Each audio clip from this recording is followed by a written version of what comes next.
we are going to start with your only one statement. And if you could offer me that statement, you were the only one who... Okay.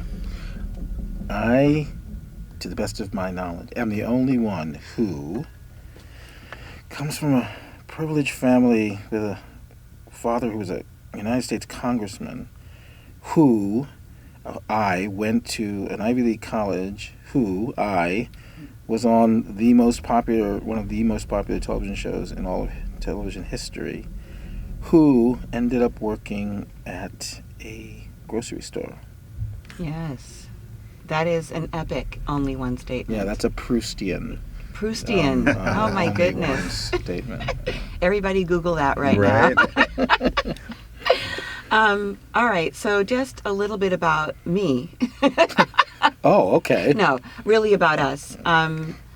I met you because our boys, your son Jordan and my sons Miles and Justin, played for a fabulous team called the California Heat. Yeah. And practices and games, come rain or come shine.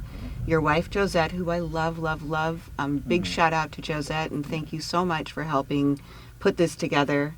We would all sit in the bleachers, my ex-husband Brian, and we would watch practices, and we were at games, and we did parties and play dates. And when you guys moved to New Jersey 10 years ago, Justin was devastated. Miles was too, but Justin I didn't realize that. And Jordan, yeah, they really... I think Miles's first love was never basketball.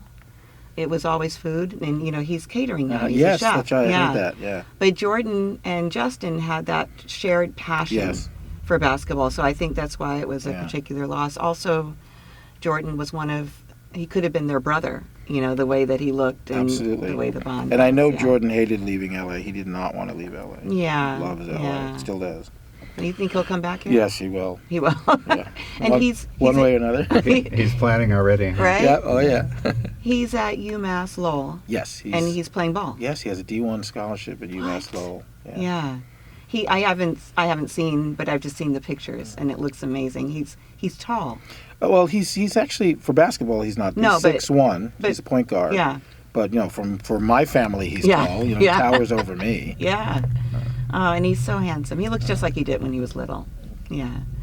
And I talked about Josette, but I just love your family, and I'm so grateful that you came back.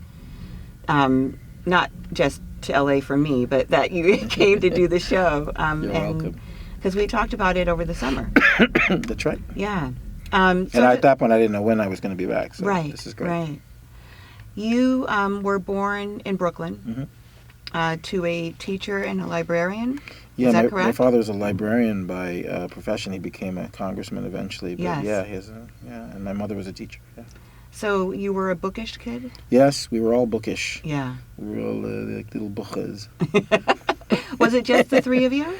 3 brothers. Oh, you have 3 brothers. Yeah. Well, we are 3 brothers. Right, I'm the middle of 3. And were they bookish as well? Yes, we were all bookish growing up. We were encouraged. Let me put it that way. That's the nice way to put it. Yes. We were encouraged to read. Yes. And so we were all into reading in school. We all liked school and did well in school. Did your father become a congressman while you were growing up, or was it later? When I was in college. When you were in college. Yeah, right in the middle of college. Wow. So what were your parents' plans for you? They just wanted me to do something good and important. My mother is very, sociologically and politically conscientious, so she just wanted me to do something good in the world. And my father, I was not very close with my father, so my father and I never had a talk about what he wanted for me and stuff like that, but I kind of inferred that he wanted me to do something meaningful. As fathers do, there probably was part of him that wanted me to follow in his footsteps in some way, or at least show some interest in what he did. Unfortunately, I was very rabidly anti-political as I grew up, even into my early adulthood. And now I realize how much that must have hurt him. Wow. Because when my son does things that seem to just kind of ignore or cut out what are things that are important to me.